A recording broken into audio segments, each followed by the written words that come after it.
Let's start with normal subgroups. A subgroup N of a group G is called normal if for every element G in G, the set G in G equals N itself. In other words, conjugating N by any element of G keeps N unchanged. This property is crucial for defining quotient groups later on.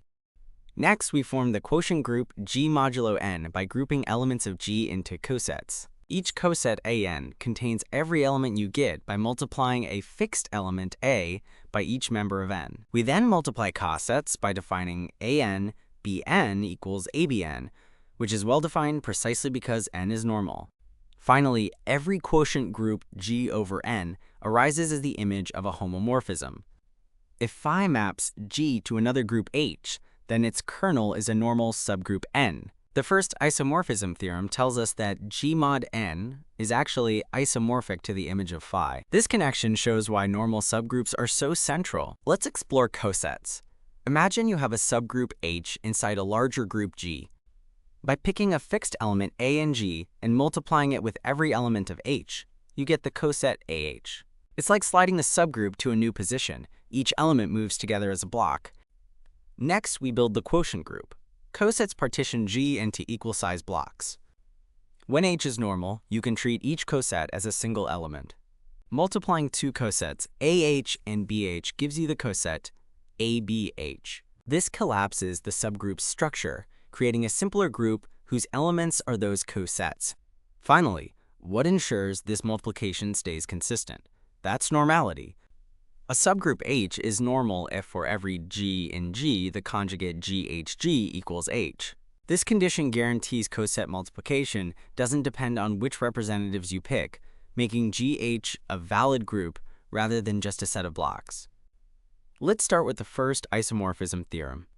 If you have a homomorphism F from G to H, then collapsing G by its kernel gives a quotient G divided Ker F that is exactly isomorphic to the image of F in H. Here, Ker F is all elements sent to the identity, and IMF is the actual outputs of F. Imagine a projector shining a slide onto a screen. The kernel acts like transparent parts of the slide that don't affect the image. When we collapse those transparent areas, forming the quotient group, the adjusted slide matches exactly what appears on the screen, which is the image of our homomorphism. To prove it, define phi from G defies Ker F to IMF by phi of the coset G Ker F equals F of G. It's well defined because any two representatives differ by something in the kernel. Check phi preserves multiplication, then show its injective and surjective onto IMF. That completes the isomorphism. Let's explore what the correspondence theorem says. Suppose we have a group G and a normal subgroup N. Then every subgroup of the quotient G/N corresponds exactly to a subgroup of G containing N. The mapping H to H/N gives a neat one-to-one match, preserving inclusion and giving a clear picture of subgroup structures. Think of G as a library and N as a restricted section. Every bookshelf that includes the restricted section has a corresponding shelf in the public reading room, which is our quotient G/N. Even though we've collapsed that restricted part, the organization of who can access what remains exactly mirrored. The magic behind the proof is the canonical projection map from G onto G/N. By lifting a subgroup of G/N back to G and reattaching N, we reconstruct the original subgroup in G. This projection is what makes the correspondence both one-to-one and order-preserving. Let's explore the product of two subsets, A and B, in a group. The product A-B consists of all elements formed by multiplying an element from A with one from B. Concretely, AB equals the set of all AB with A in A and B in B. This simple construction underlies many group theoretic ideas.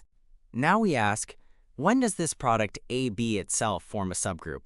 The key criterion is that the sets commute as a whole, meaning AB must equal BA. When AB equals BA, any product of two elements and any inverse can be rewritten inside AB, guaranteeing closure and inverses, and so AB is a subgroup. A powerful special case arises when one subgroup, say A, is normal in G. Normality ensures that BA sits inside AB, so AB equals BA automatically. Consequently, AB forms a subgroup without extra checks. This fact is central in building larger groups via semi-direct or direct products. Imagine a big group G with two nested normal subgroups N inside K. The diamond isomorphism theorem says that if you first factor out N, then factor out the image of K, you end up with the same quotient as factoring out K at once. In symbols, G for N for Kn is isomorphic to G for K. Let's visualize these nested subgroups. To prove this, we define a natural homomorphism phi from G/N to G/K, sending each coset Gn to Gk. The kernel of phi is exactly K for N. By the first isomorphism theorem, the quotient of G/N by that kernel is isomorphic to the image, which is G/K. This completes the proof sketch of the diamond isomorphism theorem. For a concrete example, take G equal to the integers mod 12, with N, the subgroup, generated by 6, and K generated by 3.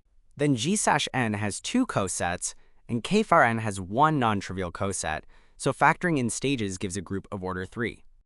That matches G/K, which also has 3 elements, confirming the theorem in this setting.